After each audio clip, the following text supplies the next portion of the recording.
السلام علیکم ورحمۃ اللہ وبرکاتہ۔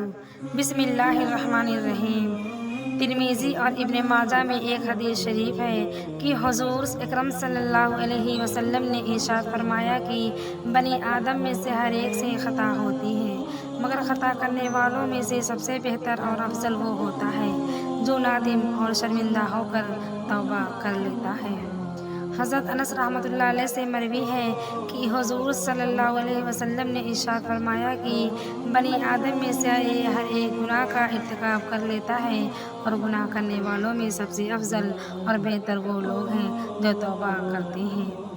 اور ایک دوسری حدیث شریف میں حضور اکرم صلی اللہ علیہ وسلم کا ارشاد ہے کہ اللہ کے یہاں گناہوں سے توبہ کرنے والوں کا حال ایسا ہے جیسا کہ انہوں نے کبھی گناہ ہی نہیں کیا ہے۔ بالفرض اگر گناہ کرتے کرتے اس کا نام جہنمیوں کی فہرست میں درج ہو چکا ہے تو توبہ کے ذریعے سے وہاں سے اس کا نام کٹوا دیا جاتا ہے اور اہل جنت کی فہرست میں اس کا نام درج کر دیا جاتا ہے۔ ابن ماجہ شریف میں یہ حدیث شریف ان الفاظ کے ساتھ مذکور ہے۔ حضرت ابو عبیدہ اپنے والد حضرت عبداللہ بن مسعود رحمۃ اللہ علیہ سے نقل کرتے ہیں کہ حضور اکرم صلی اللہ علیہ وسلم نے ارشاد فرمایا کہ گناہوں سے توبہ کرنے والا ایسا ہے کہ اس نے کبھی گناہ ہی نہیں کیا۔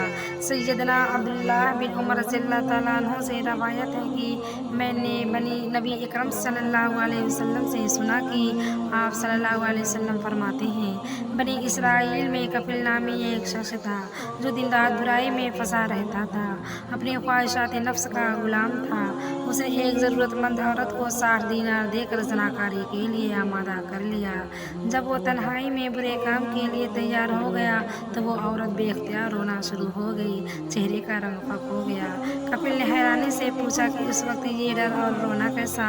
اس پاک باغ اور شریف النفس لڑکی نے روتے ہوئے جواب دیا، مجھے اللہ تعالیٰ کے عذابوں کا خیال آ رہا ہے، اس کام کو ہمارے خالق نے حرام قرار دیا ہے۔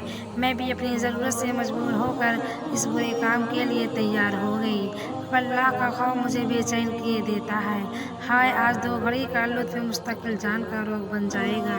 اے کفیل، اللہ کے لیے اس بدکاری سے باز آ جا اور اپنی اور میری جان پر رحم کر، آخر اللہ کو بھی حساب دینا ہے۔ اس لڑکی کی ایسی پرتاثیر اور سچی باتوں نے کفیل پر گہرا اثر ڈالا۔ اپنے برے ارادے پر نادم اور شرمندہ ہوا۔ عذاب الہی کی خوفناک شکلیں اس کی نظروں کے سامنے گھومنے لگی اور اپنی سیاہ کاریاں یاد کر کے رونے لگا۔ قبر کے سانپ بچھو اس کی نظروں کے سامنے پھرنے لگے۔ اپنے دل میں سوچنے لگا کہ مجھے تو اللہ کے عذاب سے بہت زیادہ ڈرنا چاہیے، اس عورت نے بھی گناہ کیا نہیں اور یہ اس طرح جہنم کے خوف سے کانپ رہی ہے، جبکہ میری تو ساری عمر ہی ایسے ہی برے کاموں سے بھری ہوئی ہے۔ چنانچہ وہ کہنے لگا، اے نیک عورت، گواہ رہا میں آج تیرے سامنے سچے دل سے توبہ کرتا ہوں کہ آئندہ اپنے رب کی ناراضگی کا کوئی کام نہ کروں گا، اللہ کی نافرمانی کا تصور بھی دل میں نہ لاؤں گا۔ میں نے وہ رقم بھی اللہ کے واسطے دی۔ اس کے بعد اللہ کے حضور توبہ استغفار کی، یا الہی میرے گناہوں سے درگزر فرما، میری خطائیں معاف کر دے، مجھے اپنے دامن عزو میں چھپا لے، مجھے جہنم کے عذاب سے نجات دے۔ نبی اکرم صلی اللہ علیہ وسلم فرماتے ہیں کہ اسی رات کفیل کا انتقال ہو گیا۔ صبح لوگ دیکھتے ہیں کہ اس کے دروازے پر لکھا ہوا ہے، یعنی اللہ نے کفیل کے گناہ معاف کر دیے۔ اس واقعہ میں بے کس و مجبور عورت کا حال ملاحظہ فرمائیں جس نے ابھی گناہ کیا نہیں مگر وہ بے دم مجنوں کی طرح کانپ رہی ہے۔ یہ اللہ کی نافرمانی سے بچنا اور عذاب کا خوف محض اللہ تعالیٰ کے ڈر اور تقویٰ کی وجہ سے ہے، ارشاد ربانی ہے۔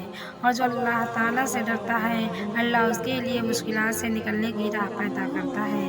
مذکورہ عورت گناہ سے بچنا چاہتی تھی، اللہ تعالیٰ نے اس کو نہ صرف اس گندے اور حرام کام سے نجات دی بلکہ اس کے حسن کردار کی وجہ سے کفیل جیسے سیاہ رو اور گناہ گار کو بھی اللہ تعالیٰ نے ہدایت نصیب فرمائی۔ اس کے علاوہ اس کی بخشش کا بھی قدرتی طور پر اعلان کر دیا گیا۔ تقویٰ انسان کو ایسے ہی جذبات و احساسات سے آگاہ کرتا ہے کہ وہ اللہ کی نافرمانی کی جرات نہیں کر سکتا۔ ایسے ہی لوگوں کے گناہ اللہ تعالیٰ معاف کر دیتا ہے اور ان کے لیے اجر عظیم کی خوشخبری ہے۔